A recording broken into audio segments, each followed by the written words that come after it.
Sir, एक माहौल ऐसा पैदा हो रहा है जहाँ पर बहुत जो माइनॉरिटी है मुसलमानों में अब एक हर चीज़ को लेकर एक एंग्शियसनेस क्रिएट की जा रही है।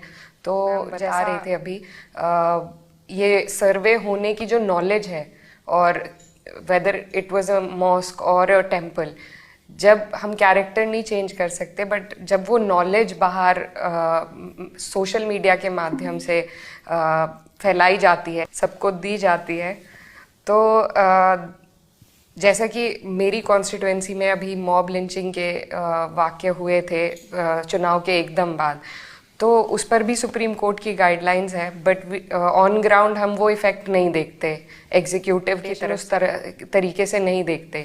तो जब ऐसी इन्फॉर्मेशन की विवादास्पद इन्फॉर्मेशन अगर हम सोशल मीडिया के माध्यम से स्प्रेड करेंगे तो आजकल के जो हालात हैं उसमें मॉब पर कोई रोकथाम है ही नहीं, तो फिर जाहिर सी बात है इसी तरीके के जैसा बहराइच में हुआ वही इंसिडेंट्स फिर रोज़ होने लगेंगे।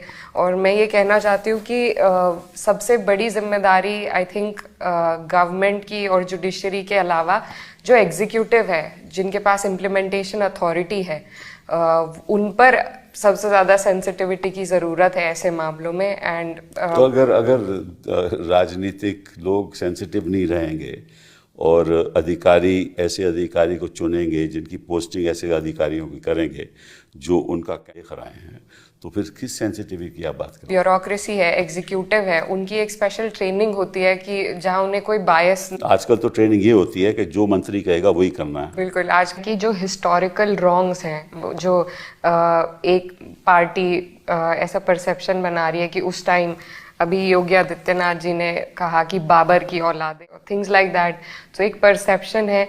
उसका जवाब सिंपल यही है कि उस टाइम डेमोक्रेसी नहीं थी, रिपब्लिक नहीं था, तब इन्वेजन से, जैसे आपने कहा, लोग उसी हिसाब से सारी तब्दीली होती थी व्यवस्था में। लेकिन अब now we are a democracy, now we are a republic, we are governed by a constitution. तो अब अगर ये सवाल हम हिस्टोरिकल सवाल उठाएंगे तो उसका कोई जवाब नहीं है, उसका कोई अंत भी नहीं है, और उस खुदाई का आप नीचे से क्या क्या खोद के निकाल लेंगे।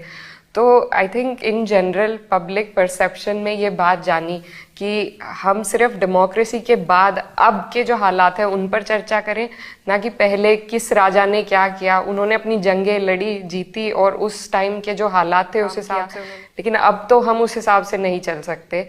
तो ये जो एक डिस्कोर्स चलाया जा रहा है जिसमें हिस्टोरिकल रॉन्ग्स को हम करेक्ट करने की कोशिश इस तरीके से सर्वे कराकर या वो, तो उस पर भी मुझे लगता है हमारी उम्मीद सिर्फ अगर कहीं से सबसे ज़्यादा है तो जुडिशरी से है। तो अगर इन क्वेश्चंस पे भी अगर जुडिशरी एक फुल स्टॉप लगा दे तो आई थिंक। जब आप हिस्टोरिकल रॉन्ग की बात कर रहे हैं, जितना अंग्रेज़ों ने हमसे साथ किया, जुल्म किया, जितना हमारे साथ राज किया, तो अंग्रेज़ों के खिलाफ हम कुछ क्यों नहीं करते? अंग्रेजों को तो भगा दिया, मगर नहीं भगा दिया ना, उनके खिलाफ कुछ नहीं करते। उनके खिलाफ करके क्या करेंगे? चुनाव कैसे जीतेंगे? चुनाव तो नहीं जीत सकते ना अगर अंग्रेजों के खिलाफ बात करें।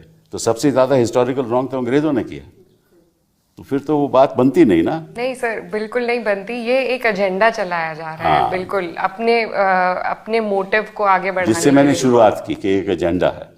तो ये जो हेट स्पीच की बात होती है, ये तो रोज के रोज हेट स्पीच होती है, चाहे वो उत्तर। अच्छा, ये सब केवल भाजपा की सरकारों में।